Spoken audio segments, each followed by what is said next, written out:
Assalamu alaikum, everyone. Thank you very much for inviting me to be part of this wonderful gathering. I've been heading the supervision department of the SECP for about 6 months now, and I would like to share here some of my observations made during this period regarding the issue of insider trading and market abuse. My aim is to help frame not just SECP's approach while dealing with market abuse, but how we hope that the market participants may play a role in combating it. And the basic aim would be a robust and efficient market beneficial to all, which are the investors, the financial intermediaries, the regulator, and the economy at large.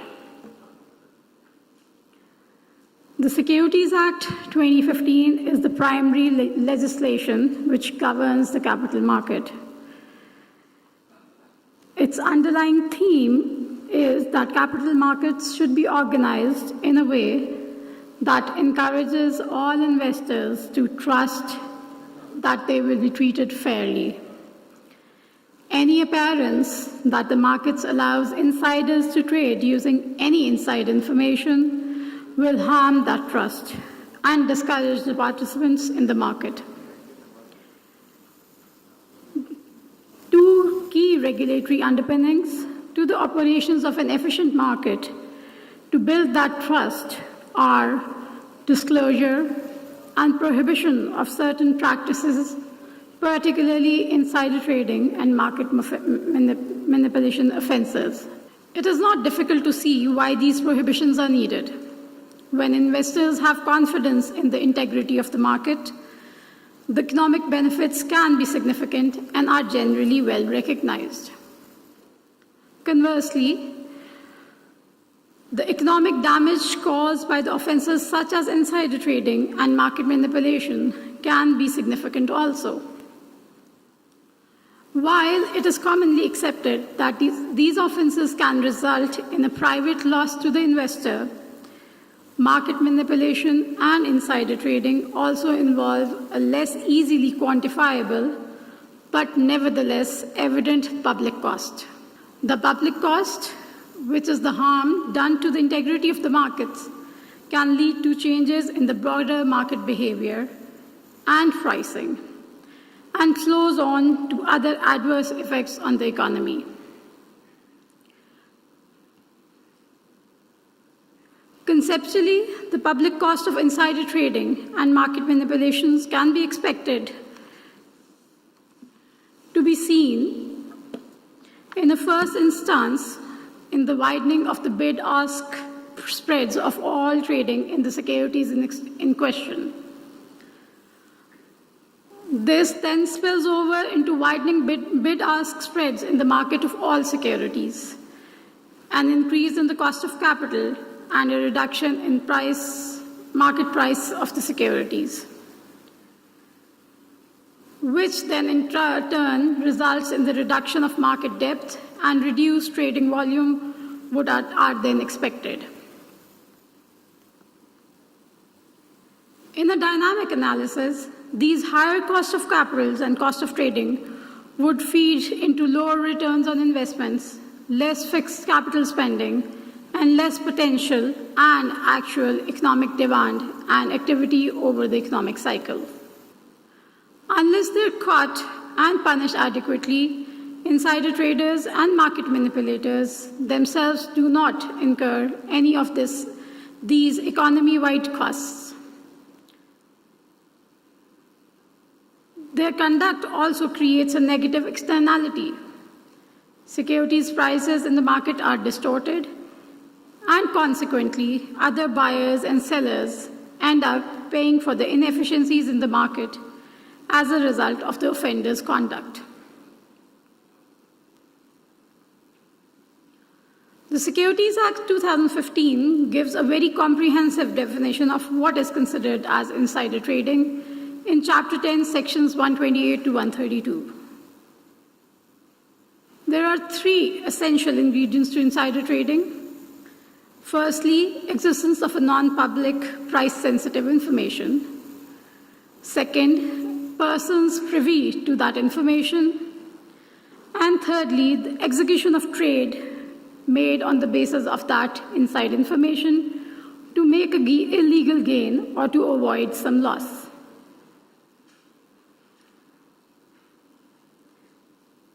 In simple terms, insider trading of a listed company's shares is a trade made by a person takes possession of an information that is not available to the general public or the investors in the market, and then uses that information to book some illegal gain or to avoid a loss, depending upon the nature of that information. Then again, non-public price-sensitive information or inside information has elaborately been explained in the law. Considering the significant impact it has on our capital markets and the economy as a whole, SECP regards insider trading and market manipulation as serious offenses. The Securities Act 2015 provides criminal prosecution besides civil penalties to maximize the deterrent effect. Currently, an individual who engages in insider trading in Pakistan and is found guilty of the criminal offense is subject to a maximum fine of 200 million rupees or 3 times the gain made or loss avoided, whichever is higher. In addition, the courts can award up to 3 years of imprisonment. Same is the case for offenses of other market abuses. They also have a punishment of a maximum fine of up to 200 million rupees and, in addition, an imprisonment of 3 years. Although pursuing criminal proceedings for these offenses is a tedious task, as preparation of such cases takes longer, necessarily so with a high standard of proof, SECP views that criminal proceedings and sanctions, including imprisonment, will create greater deterrence.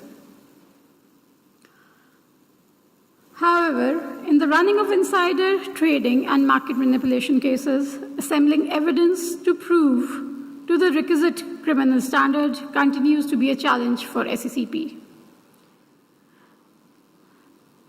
Let me here expand on the ongoing challenges of SECP on satisfying the requisite standard of proof when bringing insider trading and market manipulation cases. Insider trading and market manipulation offenses are difficult to prove. This can be evidenced by the limited number of actions taken by the regulators around the world. It is interesting to note that until 1990, only 9 countries had brought any charges on breaches of insider trading laws. One of the most difficult parts of proving an insider case is evidence collection. Some of the challenges with evidence collections in insider trading and market manipulation cases include detection of suspect trades, particularly during heavy trading sessions, distinguishing between manipulative forms and legitimate trading, little or no documentation trail when offenders engages in insider trading and market misconduct. Therefore, proving possession of insider information can be very difficult.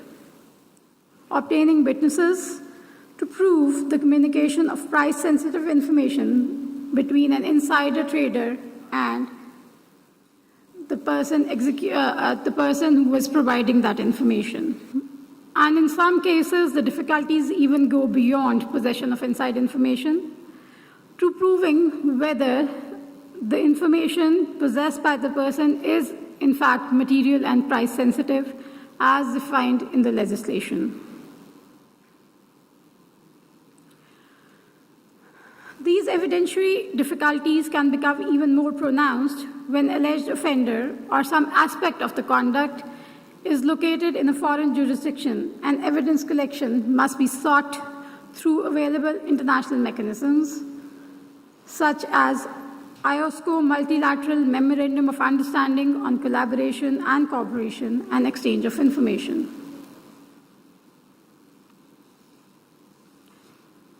On any given day, there will be a range of queries we will make of the market participants. Some of these will lead to further review and some to investigations, and ultimately some might get to prosecution. The process does not have the glamour of Wall Street, the movie.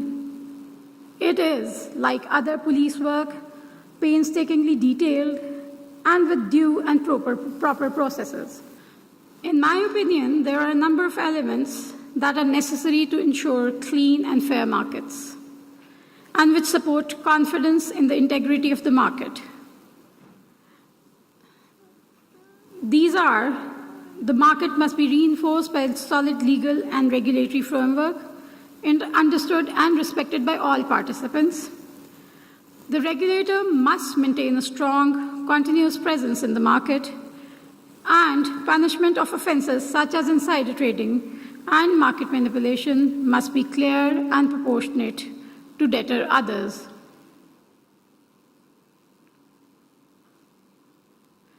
If we talk about our markets in this context, we may say that we have a solid regulatory framework in this area. Just recently, the entire regulatory regime has undergone a thorough review, including the enactment of the Securities Act 2015.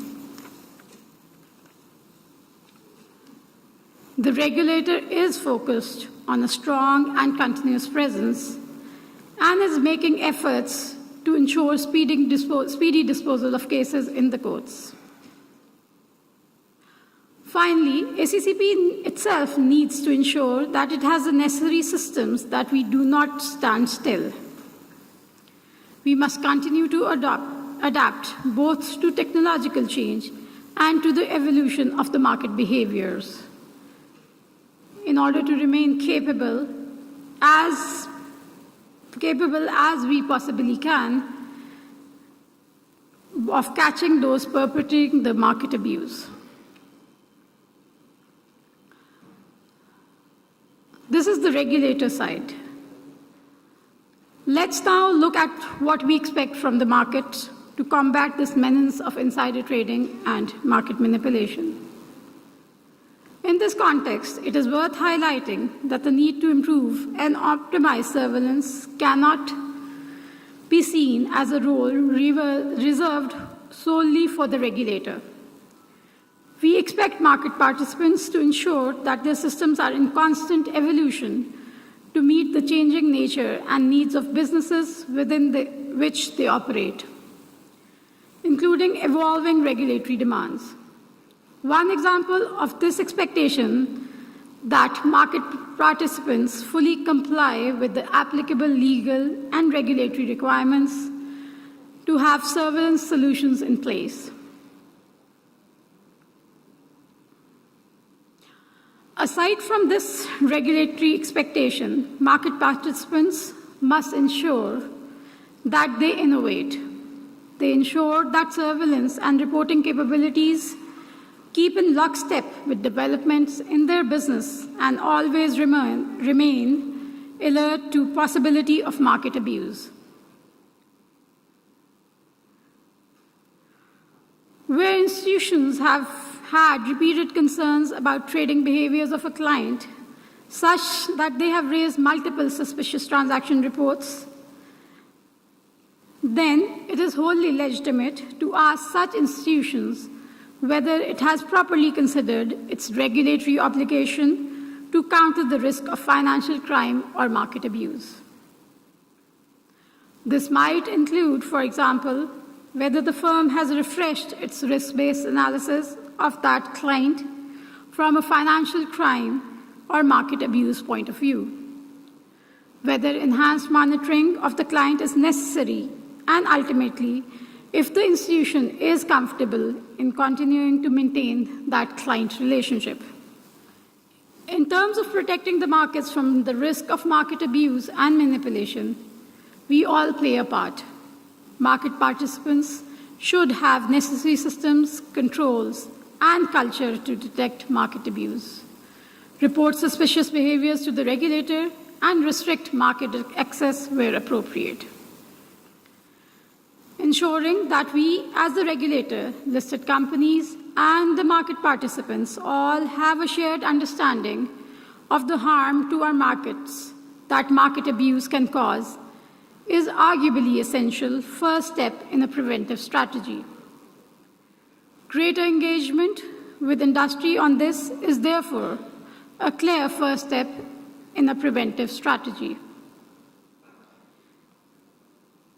Because we believe that however hard we work to pursue cases of market abuse and to supervise the capability of the industry to surveil for market abuse itself, our markets will be at their cleanest when the footfall of the regulator on this particular beat is amplified by a society of market participants who all share the same interest. Thank you very much.